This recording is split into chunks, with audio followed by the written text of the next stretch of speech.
eu sou a Catiane e hoje eu vou estar dando continuidade à resolução dos exercícios sobre o conteúdo de forças de interação. Antes de iniciar, eu gostaria de pedir que vocês dessem like nesse vídeo e se inscrevessem no nosso canal para ajudar a gente com a divulgação.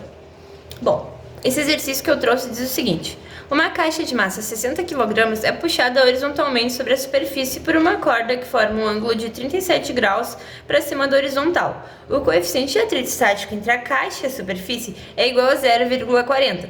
Calcular a tração mínima necessária para iniciar o movimento. Eu trouxe então para vocês o sistema, né, as forças atuantes sobre o sistema e os dados que a gente já tem do exercício, que o exercício trouxe, mas organizados para que a gente pudesse ter um melhor entendimento desse exercício. Bom, como a gente sabe, a força-peso ela é sempre em sentido oposto à força normal, e a força-peso é nada mais nada menos do que a massa vezes a aceleração gravitacional, que a gente já havia visto nos vídeos anteriores. Então, como ele já deu a massa, que é 60 kg, a gente muito facilmente consegue o peso.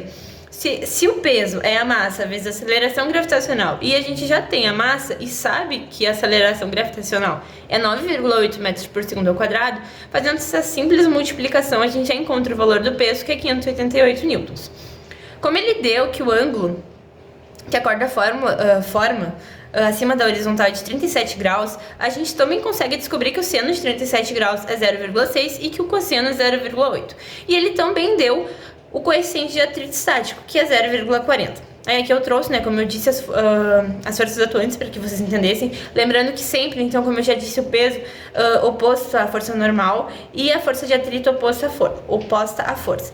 Como esse sistema ele não está com ângulo zero, né, a gente tem que derivar essa força. Não é só a força no sentido de x e a força no sentido de y, tanto na horizontal quanto na vertical.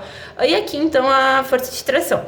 Bom, para iniciar, lembrando que a força no sentido de x é nada mais nada menos que a força vezes o cosseno de θ, que a gente já tem, e a força no sentido de y é a força vezes o seno de θ, que a gente também já tem. Também relembrando que a força normal é igual à força de atrito sobre o coeficiente de atrito, caso alguém, né, tenha se esquecido. Bom, para iniciar um movimento é importante, né, notar que a força de atrito ela tem que ser igual à força no sentido de x, para que esse movimento ele tenha início. Bom, dando início então à resolução do exercício, as fórmulas. A gente consegue visivelmente ver que a força normal mais a força no sentido de y é igual ao peso. E o peso a gente sabe que é a massa vezes a aceleração gravitacional. Isolando a força normal, a gente tem que então a força normal é igual a massa vezes a aceleração gravitacional, que é o peso, menos a força vezes seno de θ, que é esse Fy que foi para o outro lado. Como a força normal, ela é a força de atrito dividida pelo pelo coeficiente de atrito. Esse coeficiente de atrito, ele passa multiplicando as outras incógnitas. Então, por isso fica o coeficiente de atrito multiplicando tudo isso do outro lado. E a força de atrito, ela é igual à força no sentido de x. Por isso, então, a força vezes o cosseno de θ. Por causa disso aqui, para iniciar o movimento. Então, fazendo as devidas substituições e isolando, a gente quer descobrir a força. A gente tem o cosseno de θ, a gente tem o seno de θ, a gente tem o coeficiente de atrito, a gente também tem o peso, que é a massa vezes a aceleração gravitacional. Então o que falta pra gente mesmo é a força. Por isso a gente isola essa força. Como o cosseno de θ e o seno de θ estão multiplicando essa força, eles passam aqui dividindo assim também como coeficiente de atrito. E o coeficiente de atrito vezes a massa vezes a aceleração gravitacional ficam na parte de cima da divisão.